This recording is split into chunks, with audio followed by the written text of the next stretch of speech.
কেমন double engine সরকার হওয়ার পরে প্রথমেই পুরুলিয়া শহরে কি করলো, গরিবের খেটে খাওয়া মানুষের পেটে লাথি মারলো কিনা? হকার উচ্ছেদের প্রতিবাদে পুরুলিয়া পৌরসভায় সিআইটিইউ ডেপুটেশন, তীব্র আন্দোলনের হুঁশিয়ারি। কোনো রকম পুনর্বাসন ছাড়াই হকার উচ্ছেদের প্রতিবাদে এবার সরব হলো বামপন্থী শ্রমিক সংগঠন সিআইটিইউ। সোমবার এই দাবিতে পুরুলিয়া পৌরসভায় একটি স্মারকলিপি জমা দেয় সংগঠনটি। গত এক সপ্তাহেরও বেশি সময় ধরে পুরুলিয়া শহরের বিভিন্ন রাস্তার ধারে অবৈধ দখলদারি হটাতে উচ্ছেদ অভিযান চলছে। বুলডোজার দিয়ে বহু হকার ও ক্ষুদ্র ব্যবসায়ীর দোকান ভেঙে দেওয়া হয়েছে। এর ফলে আচমকায় রুটি রুজিতে টান পড়েছে ওই সমস্ত শ্রমজীবী মানুষের। সরকারের সিদ্ধান্তের প্রতিবাদে এবং অবিলম্বে হকারদের পুনর্বাসনের দাবিতে এদিন পুরুলিয়া শহরে একটি বিশাল প্রতিবাদ মিছিল বের করা হয়। মিছিল শেষে দলীয় নেতাকর্মী ও ক্ষতিগ্রস্ত হকাররা পুরুলিয়া পৌরসভা চত্বরে এসে বিক্ষোভ দেখান।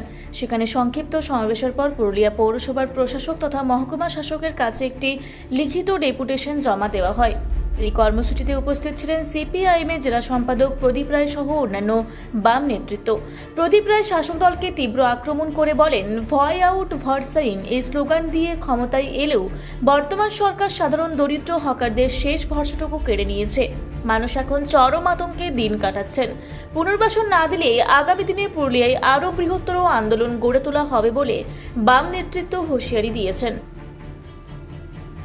কেমন ডবল ইঞ্জিন সরকার হওয়ার পরে প্রথমেই পুরুলিয়া শহরে কি করলো, গরিবের খেটে খাওয়া মানুষের পেটে লাথি মারলো কিনা?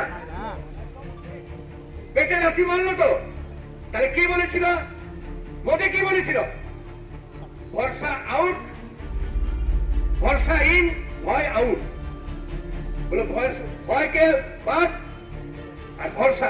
তাহলে পুরুলিয়া শহরে যারা খেটে খায় সেই মানুষরা কি ভরসা পেল? হকার উচ্ছেদ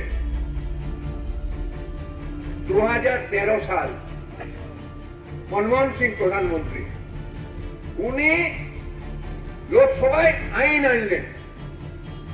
তা হচ্ছে কি, এই স্ট্রিট ভেন্ডিং আইন, ভেন্ডিং বলে, সেইটা আইনে পরিণত হলো।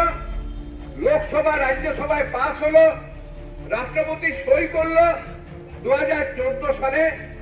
সেইটা আইনে পরিণত হয়েছে। সেই আইনে এটা ঠিক যে সরকারের আছে, যে সরকারের জায়গায় যদি কেউ বসে তাহলে তাকে ওরা তুলে দিতে পারে, কিন্তু বলা আছে তাকে পুনর্বাসন দিতে হবে।